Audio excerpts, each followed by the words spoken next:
Hello guys and welcome to another review.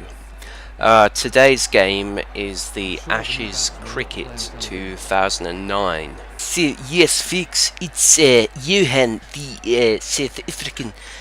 I'm sorry, South Africans. I totally respect you guys, but I am good at doing my funny shit South African accent. That is all. So, let's get into the review. Okay, so this game basically leads on from Brian Lara 2007.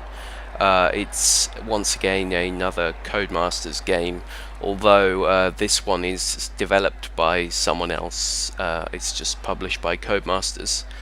Now, when I would compare this to other cricket games, as to if you're a fan of cricket and you would like to play a cricket game, this has to be one of the first choices you would come across. You're talking the 2009 era players, so a bit out of date to say the least, well, almost a decade now, but it does have pretty good graphics compared to some of the older cricket games. Brian Lara 2007 was another good game, but the AI on that game was just a little bit too weak. I'm not sure if any of the engine from that game came again in this game, because it is similar in many ways, but the AI are a lot sharper now. You can't steal singles quite so easily, and you have to kind of really get the ball away. If you're going to reach a boundary, the ball slows down towards the end of the pitch a lot quicker than on Brian Lara 2007. So yeah, it's kind of within the same vein, but they've honed the AI difficulty, which was definitely needed, because the AI on the one before were just very poor. So yeah, the title of the game is Ashes Cricket. Obviously it covers the Ashes 2009 with the Aussie squad led by Michael Clarke against the England team. That's, I suppose, the main focus of the game. However, of course, you can play one day, 2020, etc. Sadly, there aren't a huge amount of teams on this game. It is somewhat lacking in that area.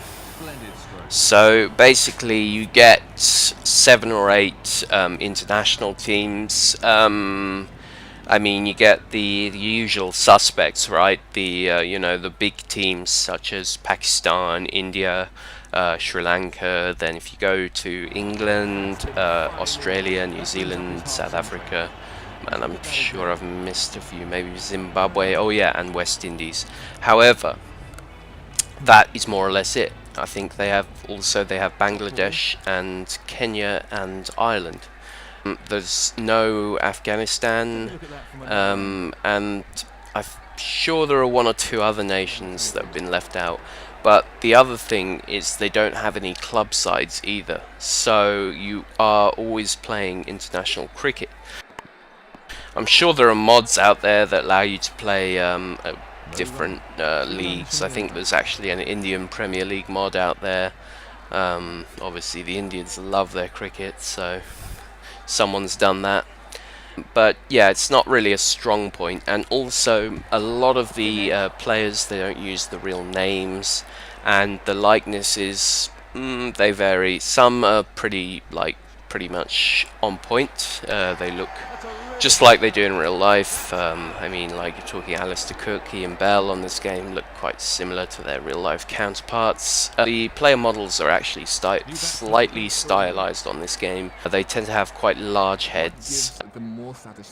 Now, if we just sort of get down to brass tacks, so to speak, the raw game, yeah, is very enjoyable, very playable. It includes very good attention to detail.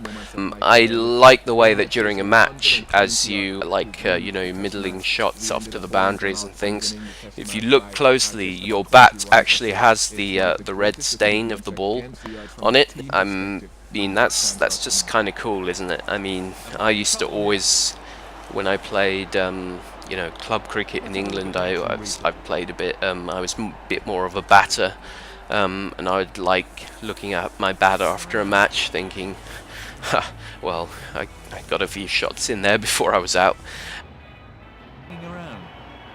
Yeah, so the frame rate also is a strong point in this game. Brian Lara 2007 sometimes had that slightly sort of underwater feel, like the player models were running around in slow motion, and their throwing left a lot to be desired. This time it's very fluid. So yes, when you get a nice shot away, you can watch it in the replay and really enjoy it. It goes very quickly away from the bat. Yeah, I think as with all cricket games, you do have to have at least some interest in cricket. I mean, I got mine through, I had, when I was younger, my best friends at school was a Sri Lankan kid, and, you know, he loved cricket. I mean, he even taught me some bowling techniques. So yeah, if you're a cricket buff, this is probably one of the best games you could get. I think there's been one or two since then. I think there was another Ashes Cricket 2013, but from what I can see, that was a bit buggy. It wasn't a very good title. Don Bradman Cricket is the other one that's kind of had one released very recently. I tried it, I didn't really like it. It uses some strange camera angles. I like this kind of old school version much better, it's easier. And that said, on this game, of course, it has all the usual, you know, shots and bowling. So you can bowl, swing. You have your fast bowlers, and you have the spin, who do off leg and arm, and also the doosra. So yes, it includes all the sort of technical terms, you know, front foot, back foot shots. You defend or attack, or you can try and loft one over the boundary. Often it's better just to try and play on the floor, because yep, one of the main ways you get out in this game is through catches. You very rarely shatter the stumps in this game, which is a bit strange. I actually used to like playing EA Cricket 2002. You could sometimes really rip through the opposition team's stumps. Not so much on this game, it tends to happen every now and then, but you usually get run out or you get caught, especially if you play straight. I mean, playing straight on this game is like almost impossible unless you push it up in the air. According to the game spiel, the game includes an intuitive, interactive bowling control scheme and dynamic and intuitive batting, with greater coverage and shot choice than previous games. The game also features official Hawkeye visualizations during play. Yes, this is all true, and as I said, the bowling and the batting is very enjoyable. You can do all the usual technical sort of terms for bowling and batting. That you can do all kinds of batting, from, you know, reverse sweep to cover drives. Yeah, you can pretty much act out your favorite batsmen. So the game also features commentary from cricket legends such as Tony Gray, Jonathan Ague, Shane Warne, Ian Bishop, and beefy Ian Botham. But it's a bit hit and miss. One thing I do like is every now and then they will go on a ramble about you know, some little factoid in cricket, and it's interesting to hear from these sort of masters. Doing well, and I'd have to name our victory against India in Barbados during the 90s as one of the best and highest moments of my career, with India chasing 120 odd to win the test match.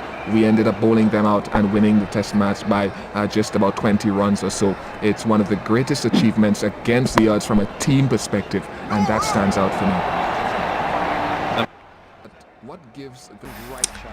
I would say for me, batting is a lot more fun than bowling. Bowling is hard work, as you would expect, I guess. Yeah, it's sort of a laborious task at times. You have to try and keep the run rate down and try and find a way to beat the batsmen.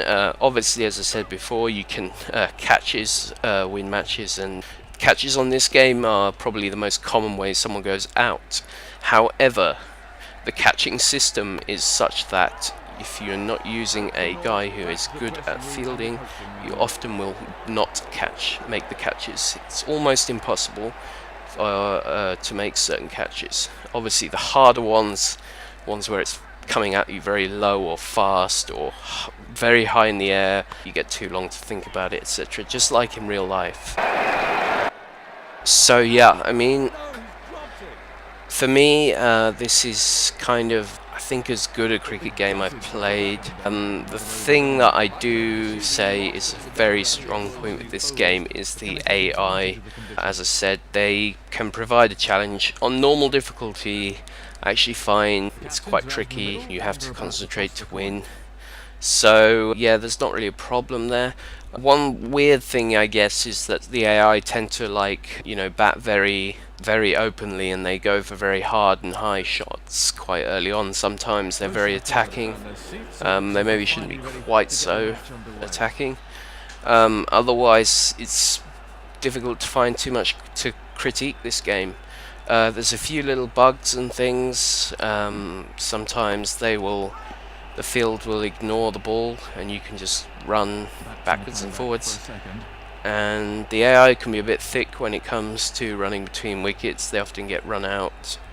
So you get little problems that you get with all games, but you know, if you want to play a cricket game, you should look no further than this, really. There's some others out there, but this one is great. Anyway, so that's all now for folks. It is Johan from South Africa to say have a very good New Year and goodbye.